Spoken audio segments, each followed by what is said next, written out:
Bismillahirrahmanirrahim. Assalamualaikum warahmatullahi wabarakatuh. Selamat datang para peserta didik baru tahun pelajaran 2021-2022 di SMA Negeri 2 Kalianda. Pada kesempatan hari ini, Ibu akan menyampaikan materi tentang pemberlakuan pembatasan kegiatan masyarakat dalam pencegahan penyebaran coronavirus disease 2019 pada kabupaten dan kota di Provinsi Lampung. Kalian semua sudah mengetahui ya bahwa ini adalah sebuah masalah atau masalah dunia ya yang kalian semua sudah tahu yang terkenal dengan COVID-19. Nah, anak-anak pasti sudah pernah mendengar, sudah pernah melihat atau bahkan ada di sekitar Anda yang sudah terkena penyakit ini atau virus ini. Kenapa hal ini harus disampaikan pada masa MPLS ini atau masa pengenalan untuk peserta didik baru ya.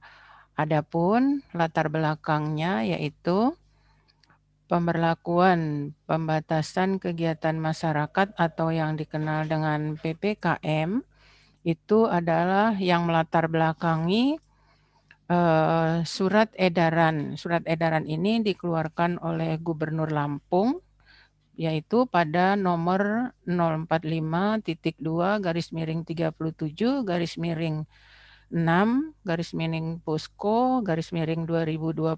tentang pemberlakuan pembatasan kegiatan masyarakat dalam pencegahan penyebaran coronavirus disease 2019 atau dikenal dengan virus COVID atau COVID-19 pada kabupaten dan kota di Provinsi Lampung. Sumber yang kita peroleh ya yaitu dari Instruksi Menteri Dalam Negeri Nomor 14 Tahun 2021 tentang perpanjangan pemberlakuan kegiatan masyarakat berbasis mikro dan mengoptimalkan posko penanganan COVID-19 di tingkat desa dan kelurahan. Kenapa hal ini dilakukan? Yang karena pada akhir-akhir ini banyak sekali terutama di tahun 2021 banyak sekali penambahan virus COVID ini terutama di daerah Jawa dan Bali. Maka di daerah Jawa dan Bali ini perlu diberlakukan kegiatan masyarakat yang berbasis mikro. Hal ini dengan tujuan untuk pengendalian penyebaran COVID-19. Maka perlu diberlakukan pula pembatasan kegiatan masyarakat yang dapat menimbulkan kerumunan dan berpotensi terjadi penyebaran coronavirus disease 2019 atau COVID-19. Maka pada Satuan Tugas Penanganan COVID-19 itu perlu melaksanakan pembatasan sebagai berikut. Ada 10 hal yang dikeluarkan oleh Satuan Tugas Penanganan COVID-19, yaitu yang pertama, pelaksanaan kegiatan perkantoran atau tempat kerja dan lain-lain. Hal ini berlaku untuk tempat kerja dan perkantoran baik swasta dan negeri. Hal yang harus dilakukan yaitu ketika kabupaten kota selain pada zona merah, pembatasan dilakukan dengan menerapkan WFH dan WFO. Kalian tahu ya apa itu WFH dan WFO. WFH itu adalah work for home, artinya bekerja di dalam rumah sebanyak 50%. Artinya kalau pegawainya itu 50 berarti 25 bekerja di rumah, 25 bekerja di kantor. Dan yang kedua adalah WFO. WFO itu work from office, artinya bekerja di kantor, artinya mereka menjalankan tugas seperti biasa. Untuk kabupaten kota yang berada dalam zona merah, pembatasan dilakukan dengan menerapkan WFH 75% dan WFO 25%. Ini untuk yang zona merah. Kemudian pelaksanaan WFH dan WFO pada bagian A yang tadi ada 50%, kemudian 75 dan 25% itu dilakukan dengan menerapkan protokol kesehatan secara ketat. Apakah itu protokol kesehatan? Kalian sudah tahu semua bahwa protokol kesehatan itu adalah meliputi 5M. Ada memakai masker, kemudian menjaga jarak, kemudian mengurangi mobilitas, kemudian mencuci tangan setiap saat, mengurangi kerumunan. Kemudian pengaturan waktu kerja secara bergantian. Yang ketiga, pada saat WFH tidak melakukan mobilitas ke daerah lain, artinya tidak boleh kita melakukan perjalanan ke daerah-daerah yang sudah banyak terpapar COVID-19. Pemberlakuan WFH dan WFO disesuaikan dengan pengaturan dari lembaga atau masing-masing perangkat daerah, karena ini berada pada daerah masing-masing, yaitu di tingkat desa dan tingkat kelurahan. Selanjutnya, yang kedua adalah pelaksanaan kegiatan belajar mengajar. Hal ini terjadi di sekolah, perguruan tinggi, akademik, tempat pendidikan, atau pelatihan. Sekolah ini terdiri dari tingkatan PAUD sampai dengan SMA seperti kita ini. Untuk kabupaten kota yang berada dalam selain zona merah, kita boleh melaksanakan kegiatan belajar mengajar sesuai dengan pengaturan teknis dari Kementerian Pendidikan, Kebudayaan, Riset, dan Teknologi dengan penerapan protokol kesehatan secara ketat. Nanti kalian bisa melihat tayangan video bagaimana ketika pembelajaran di SMA Negeri 2 ini akan dilaksanakan dari mulai kalian datang sampai pada kegiatan pembelajaran di kelas maupun di luar kelas dengan tetap memperhatikan protokol kesehatan.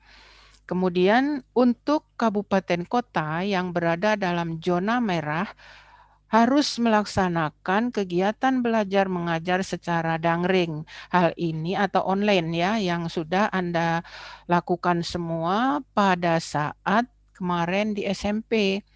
Hal ini pembelajaran secara daring ini sudah dilaksanakan sejak setahun lalu. Artinya sudah hampir 2 tahun kalian melaksanakan pembelajaran daring.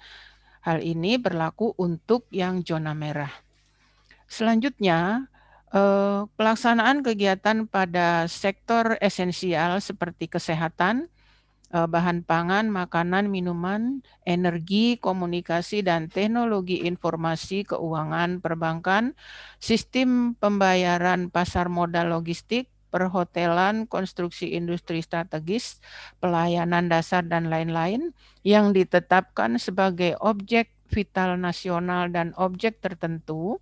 Kebutuhan sehari-hari yang berkaitan dengan kebutuhan pokok masyarakat seperti pasar, toko, swalayan, dan supermarket, baik yang berada pada lokasi tersendiri maupun yang berlokasi pada pusat perbelanjaan atau mal, tetap beroperasi 100% dengan pengaturan jam operasional, kapasitas, dan penerapan protokol kesehatan secara ketat. Yang keempat, pelaksanaan kegiatan makan minum di tempat umum, misalnya di warung makan, di rumah makan, kafe, atau pedagang kaki lima, lapak jajanan, baik yang berada pada lokasi tersendiri maupun yang berlokasi pada pusat perbelanjaan atau mal. Di sini ada ketentuan, yaitu makan atau minum di tempat eh, ini disiapkan kapasitasnya itu tidak boleh melebihi 25% dari kapasitas sebelumnya. Kemudian yang B, jam operasional dibatasi sampai dengan pukul 20 waktu setempat. Artinya setelah pukul 8 malam tidak boleh beroperasi kembali. Untuk layanan makanan, Melalui pesan antar atau dibawa pulang tetap diizinkan sesuai dengan jam operasional restoran karena ini tidak terjadi kerumunan. Yang D, untuk restoran yang hanya melayani pesan dibawa pulang dapat beroperasi 24 jam. Pelaksanaan ketentuan pada yang pertama tadi, misalnya kapasitasnya hanya 25%, kemudian pesan antar, kemudian dibawa pulang, itu tetap harus dilakukan dengan penerapan protokol kesehatan secara lebih ketat. Kemudian yang berikutnya, yang kelima, pelaksanaan kegiatan pada pusat perbelanjaan, mal, atau pusat perdagangan. Hal ini tetap ada pembatasan jam operasional, yaitu sampai dengan pukul 8 waktu setempat. Kemudian yang B, pembatasan kapasitas pengunjung sebesar 25% dengan penerapan protokol kesehatan secara lebih ketat. Yang keenam, pelaksanaan kegiatan konstruksi, tempat konstruksi dan lokasi proyek dapat beroperasi 100% dengan penerapan protokol kesehatan secara lebih ketat. Yang ketujuh, pelaksanaan kegiatan ibadah seperti di masjid, musola, gereja, pura, ataupun wihara, serta tempat umum lainnya yang difungsikan sebagai tempat ibadah untuk kabupaten kota selain zona merah. Kegiatan peribadatan pada tempat ibadah dapat dilakukan dengan penerapan protokol kesehatan secara lebih ketat sesuai dengan pengaturan teknis dari Kementerian Agama. Yang B, untuk kabupaten kota dengan zona merah, kegiatan peribadatan pada tempat ibadah ditiadakan sementara waktu sampai dengan wilayah yang dimaksudkan tidak lagi dinyatakan zona merah berdasarkan penetapan pemerintah daerah setempat dan lebih mengoptimalkan ibadah di rumah. Yang kedelapan, pelaksanaan kegiatan pada area publik, misalnya fasilitas umum, taman umum, tempat wisata umum, atau area publik lainnya. Untuk kabupaten kota selain zona merah diizinkan dibuka, tetapi harus dengan pembatasan kapasitas maksimal pengunjungnya sekitar 25% dengan penerapan protokol kesehatan secara lebih ketat dan pengaturannya ditetapkan oleh pemerintah daerah. Untuk kabupaten kota pada zona merah ditutup sementara, artinya hanya sementara ketika nanti pada wilayah tersebut sudah tidak dinyatakan sebagai zona merah, maka berdasarkan penetapan pemerintah daerah boleh dibuka kembali. Kemudian yang ke-9, pelaksanaan kegiatan seni, budaya, dan sosial kemasyarakatan. Lokasi seni, budaya, dan sosial yang dapat menimbulkan keramaian dan kerumunan. Yang A, untuk kabupaten kota selain zona merah diizinkan dibuka dengan pembatasan kapasitas maksimal 25%. Namun tidak boleh mengabaikan penerapan protokol kesehatan secara lebih ketat, di mana pengaturannya lebih lanjut dilakukan pemerintah daerah. Yang kedua atau B, untuk kabupaten kota dengan zona merah ditutup untuk sementara waktu sampai dengan wilayah dimaksud tidak lagi dinyatakan sebagai zona merah berdasarkan penetapan pemerintah daerah setempat. Pada kegiatan hajatan ini yang sering terjadi di masyarakat ya, misalnya pesta nikahan dan lain sebagainya, ini paling banyak hanya boleh dihadiri untuk 25% dari kapasitas. Dan tidak boleh ada hidangan seperti prasmanan dan lain-lain itu, hidangan itu tidak boleh makan di tempat. Jadi, kalaupun mau memberikan hidangan dibawa pulang oleh para undangan tersebut.